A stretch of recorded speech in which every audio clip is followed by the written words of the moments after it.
Alors le CED, ça veut dire Classroom EdTech Day.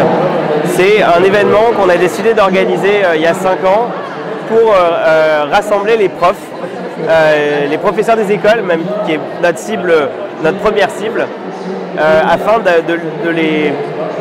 d'avoir vraiment un événement centré sur eux. Ce qu'on considère, c'est que la filière éducation, elle a besoin de visibilité.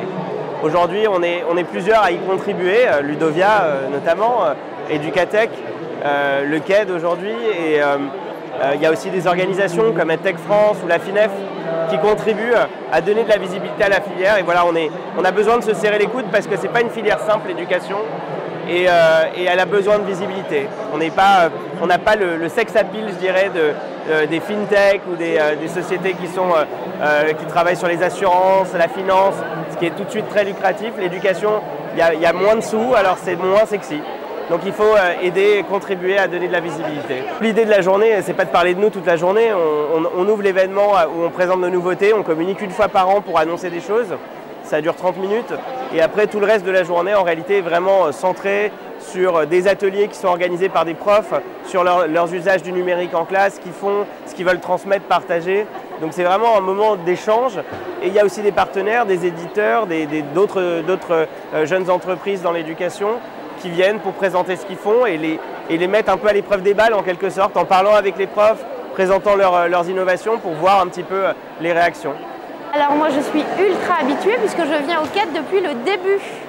Moi je suis une utilisatrice de Classroom acharnée et fanatique parce que je pense que c'est un outil qui permet de changer complètement les choses en classe. Et donc pourquoi le CED? Parce que ça permet de rencontrer d'autres enseignants, parce que ça permet d'échanger sur les pratiques. Et là, ça fait quelques années où maintenant, en plus, il y a des ateliers qui nous permettent vraiment de réfléchir à nos pratiques de classe, à voir comment on peut faire évoluer nos pratiques de classe, à découvrir des nouveaux livres, des nouveaux manuels, à nous échanger des petits trucs et astuces. Et puis l'ambiance est super bonne, ça crée des contacts qui vont perdurer sur l'année. Et puis après, on prend plaisir à se retrouver d'une année sur l'autre. Donc une chose est sûre, je serai là l'année prochaine, en tout cas j'espère.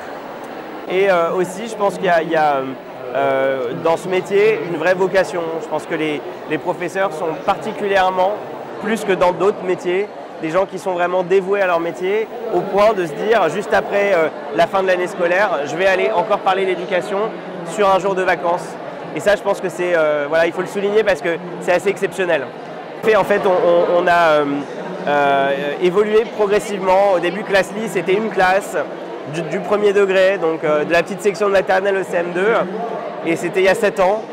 Et l'application a évolué, les enfants ont grandi. Donc on a des enfants qui sont aujourd'hui au collège et des parents qui réclament Classly pour le collège. Donc progressivement, parce qu'on sait qu'au collège, il y a déjà beaucoup de solutions qui existent, des ENT, etc. Donc on a fait les choses très progressivement, avec beaucoup d'humilité. On a rajouté des fonctionnalités qui étaient nécessaires au collège. Et maintenant, on commence déjà à avoir quelques classes du collège qui l'utilisent. Et là, avec cette évolution et ces nouvelles fonctionnalités, la gestion des emplois du temps, la gestion des notes, le travail collaboratif, on va pouvoir vraiment ouvrir de manière plus sérieuse sur les classes du collège. En fait, dans le cadre de l'accord qu'on a défini avec l'Éducation nationale, les classes doivent souscrire à des licences payantes pour qu'il n'y ait pas d'offre payante pour les parents. Donc seule l'offre payante est autorisée en fait maintenant avec cet accord et ce sont donc les municipalités qui sont en charge des budgets des écoles du premier degré, donc qui doivent souscrire, si elles le souhaitent, à ces offres-là. Et en parallèle, on a fait énormément évoluer le produit avec Classboard, qui est le tableau de bord pour les directions d'école, mais avec une version aussi Classboard Master pour les collectivités justement, pour leur permettre aussi d'utiliser Classly comme levier de communication avec les familles. Évidemment dans un espace séparé à la classe. Les collectivités ne vont pas publier d'informations dans la classe, mais peuvent, via la messagerie instantanée, envoyer des communications à des parents, des messages d'urgence si besoin, ou des informations sur la ville.